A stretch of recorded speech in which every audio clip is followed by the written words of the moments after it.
welcome to the 15th edition of Marco 5. In this 5-minute video, we will explore 5 topics concerning Marco Island and the greater area. Let's head to the first topic for today, the history behind the very first Marco Island Library. Last week and the week before that, we ventured into the impact of the Marco Island Swimming Club with Lenora, Yale. This week, we look at the impact of the Women's Club again with the founding of the Marco Island Library. The Women's Club, a newly founded group, were impassioned for the need to have a library on the island. If island residents wanted to go visit a library, they had to travel over 25 miles, which is far more than just inconvenient. The original plan was to house the new library at the Marco Island Volunteer Fire Station. Thankfully, a 14 by 16 foot hut was donated to the Women's Club for their library. Once the location was decided, the women got to work. The women worked to find carpenters, painters, shelving, and most importantly, books for their new accomplishment. Slowly, everything came together. Books were bought and donated, the county gave the small library an allowance, and eventually those books began to circulate in and out. The personnel consisted of the Women's Club's volunteers and their sheer dedication to their community. Jeanette Petit was the head librarian and was well known to deliver books by hand to readers who were too ill to come out, and even remember the taste of regular readers and put those books on those shelves. Eventually, that small library would outgrow itself, and the Deltona Corporation donated the building on Winterberry for that new library. The little library closed its doors after 5 years, 9 months, and 2 weeks. An amazing coming to be story that represents not just the growth of the community, but the growth of the library as well. Tina Nash, a survivor of domestic violence, started the Take a Stand Against DV 5K run and walk. She created this in hopes of spreading awareness and educating while uplifting those abused and those unaware. Tina's story started when she met her ex-husband on a flight. She was the flight attendant. Tina, like many others, didn't recognize the early signs. She fell in love, but soon after the vows, the true colors of her new husband came to light. Things like throwing things, slamming doors, and punching walls became a regular.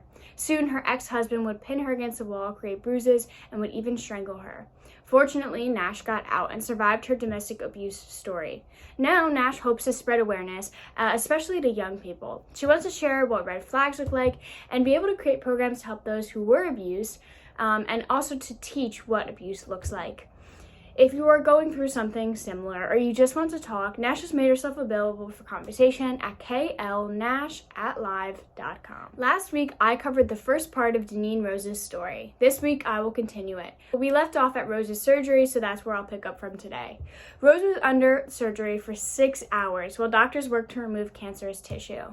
When Rose woke up from her doctor, she said, "You are finally cancer-free, but you've got to get a PET scan," which eventually took 1 week for 100% clarity. Deneen Rose said, "Now I can say when people come up to me, I'm done, I'm a survivor, I'm cancer-free." Rose continued on to share her connection with God and how she believes in his plan. The Marco Island Academy girls volleyball team honored Deneen Rose at their last game. She said, "When I heard him announcing and he was choking up, I grabbed Melissa's hand." After her cancer-free diagnosis, she said nothing could bother her. She was on top of the world. Deneen's advice to other women: get checked. Deneen is a strong woman, and her story depicts her character. The Marco Island community wishes her nothing but the best. The public showing of Marco Island Historical Society's Picture Perfect exhibit opened on October 14th. Austin Bell, the curator of collections, said this: "It's really, to me, kind of a testament to the growth of our collections over the past 10 years. Bell said, "Because we're celebrating the 10-year anniversary of the building of the museum, if we tried to put this exhibit together 10 years ago, it would have been impossible because 90% of those postcards in our collection were collected in the past 7 years. Bell continued on to express his hopes that members of the Goodland community come to see the exhibit, as there are some rare pictures of that area in the 1950s. The CEO of the Marco Island Historical Society, Pat Rutledge, said that she thinks this museum's exhibit is fun and engaging with the colors and interactive activities. This exhibit does host interactive elements, as I just said, and even goodie bags for onlookers." You may be asking yourself, what's Austin Bell's favorite postcard? Well, that would be a panoramic double-fold postcard, a unique contribution to the collection. I can't wait to go and see it myself. Dolphins can be born at any time of the calendar year, but for some unique reason, the babies of North Marco Island tend to be seen for the first time around September and October. There are quite a few more dolphins to be expected for this season, and we can't wait for that. Honestly, I picked to share this story with you all for, one, our weekly dose of nature, but also to show you these awesome pictures of these dolphins. For more information about dolphins and dolphin exploring, you can go to the Facebook page Dolphin Explorer Marco Island.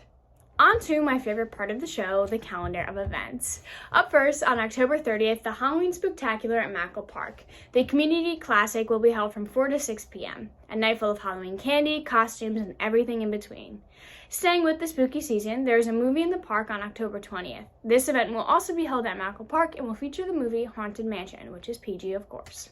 Finally, on October 28th, there is the Our Daily Food Pantry from 3 to 4:30 p.m. at the Naples Garden parking lot. For more information, you can go online to naplesgarden.org. If you'd like to see more events, you can visit www.coastalbreezenews.com and then click the drop-down box. To share an event with your community, you can email calendar@coastalbreezenews.com. Thank you for joining me in the 15th edition of Marco 5. The Coastal Breeze is dedicated to providing local news, and I hope to see you all next week in the 16th edition. To keep in touch before then, you could visit us on Twitter, Instagram, and Facebook, which are all linked below. See you next time.